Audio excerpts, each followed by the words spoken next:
Captain Alina Reyes stood at the observation deck of the S Horizon, her dark eyes fixed on the swirling anomaly that had appeared without warning at the edge of the Kuiper belt. After 15 years of deep space exploration, she thought she'd seen everything. She was wrong. "Captain, the quantum readings are off the charts," Lieutenant Marcus Wung called from his station, his fingers dancing across the holographic display. "Whatever this is, it's nothing like the simulation data predicted." Alina pressed her palm against the reinforced viewport, feeling the subtle vibration of the ship's engines through the material. The anomaly pulsed with an otherworldly blue light, sending waves of energy that their sensors struggled to classify. "Dr. Patel, what's your analysis?" The ship's chief scientist, Rohini Patel, looked up from her data pad, her usually composed features marked with concern. "It's artificial, Captain. The energy signature shows clear signs of technological manipulation, but the complexity, it's beyond anything humanity has achieved." Before Alina could respond, the anomaly flared brilliantly. The ship's warning systems screamed to life as a massive surge of energy washed over them. "Shield integrity dropping," Marcus shouted. "We're being pulled in." Alina grabbed the nearest console as the ship shuddered violently. "Full reverse thrusters, get us out of here." "No response from the engines," First Officer James Curry reported, his voice steady despite the chaos. "Whatever this thing is, it's got us locked in some kind of quantum grip." Through the viewport, Alina watched in horror as reality itself seemed to tear open before them. The anomaly had transformed into a swirling vortex of impossible colors, its pull now irresistible. As the S Horizon was drawn inexorably forward, Alina made a decision that would change everything. "All hands brace for dimensional shift," she ordered, knowing full well that such a thing had only ever existed in theoretical physics. Yet here they were about to prove the theory correct, or die trying. The ship plunged into the vortex. Reality twisted, stretched, and compressed around them. Alina felt her consciousness fragmenting, as if her very atoms were being pulled apart and reassembled. When the world finally stopped spinning, they found themselves in what appeared to be some kind of vast crystalline chamber. "Status report," Alina managed to croak out, fighting back waves of nausea. "Hull integrity at 82%, James reported. "Life support stable, but Captain, you need to see this." Alina forced herself to look up, and her breath caught in her throat. Through the viewport, she could see beings unlike anything humanity had ever encountered. Tall, ethereal creatures moved with liquid grace around what appeared to be some kind of control center.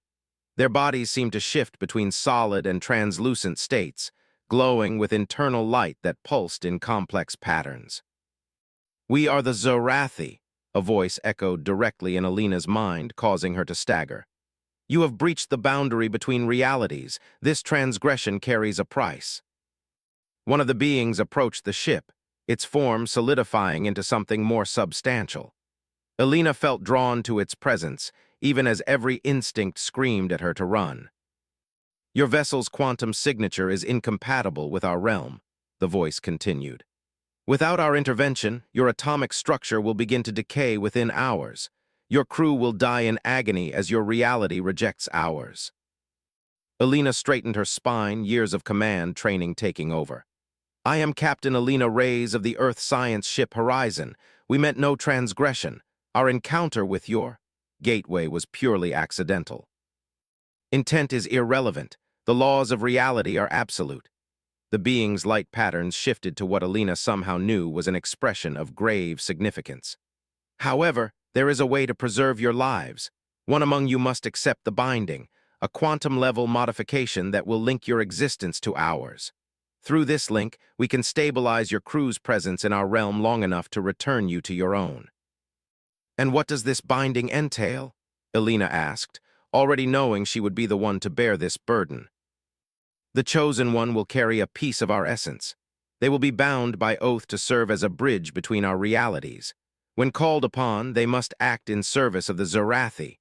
Refuse, and the binding breaks, along with the quantum stability of all who were protected by it." Alina felt the weight of her entire crew's lives pressing down on her shoulders. If I accept this binding, you guarantee my crew's safety. The oath, once given, is absolute, the being confirmed. Elena took a deep breath, squaring her shoulders. Then I offer myself as the bearer of this binding. Whatever price must be paid, I will pay it. The Zaratha's form brightened intensely. The choice is made, the price is accepted. It reached out with what might have been a hand, though its shape kept shifting between different geometric patterns. As the being's essence made contact with Elena's forehead, she felt reality twist once again. But this time, instead of fragmenting, she felt something alien and vast pouring into her consciousness. Knowledge, power, and obligation all wound together into an unbreakable cord that anchored itself in the very core of her being. When the process finished, Elena knew she would never be the same. She could feel the binding humming in her cells, a constant reminder of the promise she had made. The Zorathi had saved them, but as she looked out at her crew's relieved faces, she wondered just what kind of devil's bargain she had struck. The journey home would take them through normal space, but Elena knew this was just the beginning. Somewhere in the vast cosmos, the Zorathi would be watching, waiting to call in their favor. And when they did, she would have no choice but to answer, no matter the cost to herself or her humanity. The first signs of change appeared 3 weeks after the S-Horizons returned to Earth space. Elena stood in her quarters, staring at her reflection in the mirror. Threads of silvery light occasionally rippled beneath her skin, a visible reminder of the Zoratha's modification. But the physical changes were nothing compared to what was happening inside her mind. "Captain," Dr. Patel's voice came through the comm system. "We need you in the lab. There's something you should see." Elena found her chief scientist, surrounded by holographic displays showing her latest medical scans. Rohini's usually calm demeanor was disturbed by an edge of excitement. "Your cellular structure is transforming," Rohini explained, pulling up a detailed scan. "The quantum modifications from the binding aren't just stabilizing your existence, they're enhancing it. Your neural pathways are operating at levels we've never seen before." Elena flexed her fingers, watching the faint shimmer under her skin. "I can feel it. Sometimes I know things I shouldn't, see patterns that shouldn't be visible to human eyes." She turned to face her friend. "But there's something else, something the scans aren't showing." "What do you mean?" "Dreams, or maybe memories that aren't mine. I see vast crystal cities, civilizations that existed before Earth formed its first atmosphere. The Zorathi. They're so much older than we imagined." The lab door slid open as First Officer James Curry entered, his expression grim. "Captain, we've got a situation. Fleet Command is demanding answers about the anomaly, and our story about a quantum malfunction isn't holding up anymore." Elena felt a familiar pressure building in her head, the binding responding to potential threats to its secrecy. How much do they know? They've detected residual energy signatures matching the anomaly's pattern. They're sending Admiral Chen to personally investigate. "The binding won't allow full disclosure," Elena said, rubbing her temples. "I can feel it restricting what I can say, like a mental block." Rohini stepped closer, concern evident in her features. "Elena, these restrictions could be just the beginning. We need to understand what this binding is truly capable of, what it's doing to you." As if in response to Rohini's words, Elena's vision suddenly shifted. The lab dissolved around her, replaced by a crystalline chamber she recognized from the Zorathi realm. A figure materialized before her, its form constantly shifting between states of matter. "The time of first service approaches," the being communicated directly into her mind. "Your understanding grows, but you must learn faster." "What do you want from me?" Elena demanded, even as she felt the binding tightening its hold. "Your world faces a threat it cannot comprehend. When the moment comes, you must act as our agent. The price of protection must be paid." Elena's consciousness snapped back to the lab. She found herself gripping the edge of a console, James and Rohini looking at her with worry. "It happened again, didn't it?" Rohini asked softly. "Another vision."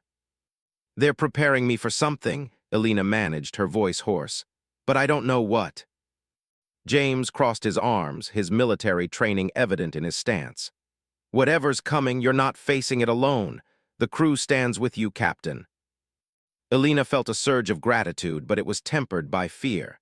The binding had changed her, made her something more, or perhaps less, than human. And now it was clear the Zorathi intended to collect on their bargain sooner rather than later. Over the next few days, the changes accelerated. Elena found herself understanding complex quantum equations that had previously been beyond her grasp. She could sense the underlying patterns of reality itself, see the quantum strings that held the universe together. But with each new ability came a price. The dreams intensified, filled with visions of ancient wars and civilizations that had risen and fallen before humanity took its first steps. The Zorathi had been guardians of reality for eons, and through the binding, Elena was becoming a part of their eternal vigil. Admiral Chen's arrival brought matters to a head. As his shuttle docked with the horizon, Elena felt the binding's presence grow stronger, more insistent. Standing in the airlock chamber, waiting to greet her superior officer, she made a decision. "James," she turned to her first officer, "if anything happens to me, the crew's safety has to come first. Whatever the Zorathi want, whatever they're preparing me for, promise me you'll protect our people." Before James could respond, the airlock cycled open. Admiral Chen stepped through, flanked by two security officers. But Elena's enhanced senses immediately detected something wrong. The quantum signatures surrounding the Admiral and his escorts were distorted, wrong in a way that made the binding burn within her. "Captain Reyes," Chen's voice carried an unnatural resonance, "I believe you have something that belongs to us." The binding flared to life, filling Elena's mind with terrible clarity. These weren't human beings at all, but something else wearing human faces. The threat the Zorathi had warned her about had arrived, and now she understood the true purpose of her transformation. As energy began crackling around her hands and the false admiral's form began to shift, Elena realized that the price of her oath was about to become due. The real question was, would humanity be ready for what came next? Time seemed to slow as Elena faced the beings masquerading as Admiral Chen and his escorts. Through her enhanced perception, she could see their true forms bleeding through their human disguises, writhing masses of dark energy barely contained within human shapes. "James, get everyone out of here," Elena ordered, her voice carrying an otherworldly resonance as the binding's power surged through her. Silver light coursed beneath her skin, forming intricate patterns that matched the Zorathi's crystalline architecture. "Captain, I won't," James began, but Elena cut him off. "That's an order, Commander. Clear the deck and seal it off." She never took her eyes off the imposter admiral, whose face was beginning to ripple like disturbed water. These aren't human beings, and what's about to happen isn't for human eyes. As James reluctantly complied, organizing an immediate evacuation, the false admiral's facade finally cracked. His skin split along impossible angles, revealing a darkness that seemed to devour light itself. "The Zorathi have no right to interfere," the creature spoke, its voice a discordant chorus of frequencies that made nearby equipment spark and fail. "This reality was promised to us eons ago." Elena felt knowledge flooding into her mind through the binding, ancient histories, cosmic wars, and terrible truths about the nature of reality itself. "You're the Void Hunters," she said, understanding flowing through her. "The ones who consume entire realities to fuel your expansion." The creature's laugh sent shivers through the ship's hull. "We are the inevitable end of all things. The Zorathi's attempts to preserve the cosmic order are futile, and you, their new pet, are nothing but a temporary inconvenience." The being launched itself forward with impossible speed, its form dissolving into writhing tendrils of void stuff. But Elena's enhanced reflexes, powered by the binding, allowed her to react. She raised her hand, and a barrier of crystalline energy materialized between them, its surface covered in the same intricate patterns that now marked her skin. "You're wrong," Elena declared, feeling the full weight of the Zorathi's power flowing through her. "Humanity wasn't promised to you. We were chosen as guardians, not prey." The battle that followed defied conventional physics. The Void Hunters attacked with weapons formed from concentrated darkness, attempting to tear holes in reality itself. Elena countered with abilities she didn't know she possessed, weaving barriers of crystalline light and launching counterattacks that rippled through multiple dimensions. Through the binding, she could sense the true stakes of this conflict. The Void Hunters hadn't just infiltrated Earth's military. They had agents throughout human civilization, preparing for a massive invasion that would consume not just Earth, but the entire reality it inhabited. As she fought, memories not her own flashed through Elena's mind. The fall of countless civilizations to the Void Hunters, the Zaratha's ancient mission to preserve the cosmic balance, and the real reason they had chosen to bind themselves to humanity. They hadn't saved her crew out of mercy. They had been waiting for someone like her, someone who could serve as a bridge between humanity's potential and their own ancient power. The battle reached its crescendo as Elena channeled pure quantum energy through her transformed body. The false admiral and his escorts were forced to reveal their true forms fully, massive, geometrically impossible shapes that hurt the eyes to look upon. But Elena stood her ground, the binding's power matching their eldritch strength. "You don't understand what you're fighting for," the lead Void Hunter snarled as they clashed. "The Zarathi are using you just as they used countless others before. Ask them about the price of their protection. Ask them about the worlds they sacrificed to maintain their precious balance." Elena felt doubt flicker through her mind, but the binding pulsed in response, showing her more visions. The delicate quantum web that held reality together, the careful balance the Zarathi maintained, and the devastating consequences of the Void Hunter's consumption of entire universes. "Maybe they are using me," Elena acknowledged, gathering more power. "But at least they're trying to preserve life. You only know how to destroy it." With a final surge of energy that left crystalline patterns etched into the ship's walls, Elena banished the Void Hunters from the S-horizon, sending them screaming back into the dark spaces between dimensions. As the last traces of their presence faded, she collapsed to her knees, her body smoking with residual quantum energy. James and Dr. Patel found her there moments later, surrounded by crystalline formations that hadn't existed before and scorch marks that seemed to extend into other dimensions. "Elena," Rohini knelt beside her, medical scanner whirring. "Your cellular structure, it's even more altered now. The quantum changes are accelerating." Elena looked at her hands, watching the silver light dance beneath her skin in increasingly complex patterns. "They're preparing me," she said quietly. "The Zarathi knew the Void Hunters were coming. This was never just about saving our crew. They needed a weapon, someone who could channel their power in this reality." "What are you saying?" James asked, helping her to her feet. "I'm saying that humanity isn't ready for what's coming," Elena replied, feeling the weight of her new knowledge. "The Void Hunters will be back, and next time they won't bother with disguises. They'll come in force, trying to consume everything we know and love." She walked to the viewport, placing her hand against the reinforced material. Where her skin made contact, crystalline patterns spread like frost, forming shapes that seemed to hold meaning just beyond human comprehension. "The real question is," she continued, watching the patterns grow, "what else aren't the Zarathi telling me?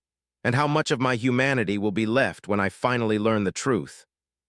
The crucible of understanding. The interior of the alien construct defied every principle of engineering Elena Rodriguez had ever known. Walls pulsed with a living energy, corridors shifted and reconfigured like liquid architecture, responding to the mere presence of the human explorers. What had begun as a routine deep space mission had transformed into humanity's most extraordinary encounter. Dr. Marcus Chen moved with a cautious blend of scientific enthusiasm and strategic restraint. His augmented reality glasses continuously scanned and analyzed the environment, creating real-time data models that flickered with each new discovery. "The molecular structure of these walls," he muttered, more to himself than to his crewmates. "It's not just a material. It's a communication system, a living network that processes information faster than our most advanced quantum computers." Arya Khan, the ship's chief engineer, ran her hand along a pulsing wall. The surface responded to her touch, creating intricate patterns of light that seemed to ripple with an intelligence of their own. "It's reading us," she said, her voice a mixture of wonder and unease. Not just our physical presence, but something deeper, our intentions, our emotional states. Captain Rodriguez understood the gravity of their situation. They were no longer mere observers, but participants in a first-contact scenario that would rewrite humanity's understanding of intelligence and existence. The alien construct had chosen to engage with them, but the terms of this engagement remained frustratingly unclear. A series of geometric shapes began to form on the walls around them, complex mathematical equations, biological diagrams, and what appeared to be star charts from regions of space humanity had never explored. It was a language beyond words, a communication that transcended traditional linguistic barriers. "They're trying to teach us," Marcus said, his eyes wide with realization. "This isn't just a greeting, it's a comprehensive knowledge transfer." The ship's communications specialist, Lena Okoye, began analyzing the visual language. Her fingers moved rapidly across her neural interface, attempting to decode the intricate patterns. "It's not just information," she reported. "It's a context. Each equation, each diagram is connected to a broader understanding of universal principles." Suddenly, the corridor around them transformed. The walls became transparent, revealing a vast chamber that seemed to contain entire ecosystems. Miniature worlds flickered in and out of existence, planets forming, civilizations rising and falling, cosmic events playing out in accelerated time. "It's showing us the history of the universe," Arya whispered. "Not just our perspective, but a multi-dimensional view of existence." Elena Rodriguez felt the weight of their responsibility. They were no longer just representatives of Earth, but potentially of all humanity. Every movement, every reaction could shape the first meaningful exchange between their species and this incomprehensible intelligence. A crystalline form began to coalesce in the center of the chamber. It wasn't a physical being in the traditional sense, but a complex energy construct that seemed to breathe with collective consciousness. Tendrils of light extended toward the human explorers, not as a threat, but as a form of communication. Marcus's augmented glasses went into overdrive, translating the energy patterns into something resembling language. "It's offering us a choice," he translated, his voice trembling. "Participate in a collective understanding or remain isolated in our current state of consciousness." The implications were staggering. This wasn't just an alien encounter. It was an invitation to transcend the very limitations of human perception. Lena Okoye stepped forward, her dark eyes reflecting the shifting cosmic displays. "We came seeking new worlds," she said softly, "but we might have found something far more profound." Captain Elena Rodriguez looked at her crew, each a testament to human curiosity, intelligence, and adaptability. They had traveled billions of kilometers, pushed beyond every known boundary, and now stood at the precipice of the greatest discovery in human history. "We're listening," she said to the energy construct, her voice clear and resolute. "Show us what you want us to understand." The universe seemed to hold its breath, waiting to see how humanity would respond to its most extraordinary invitation. The quantum threshold. The moment of connection transformed everything.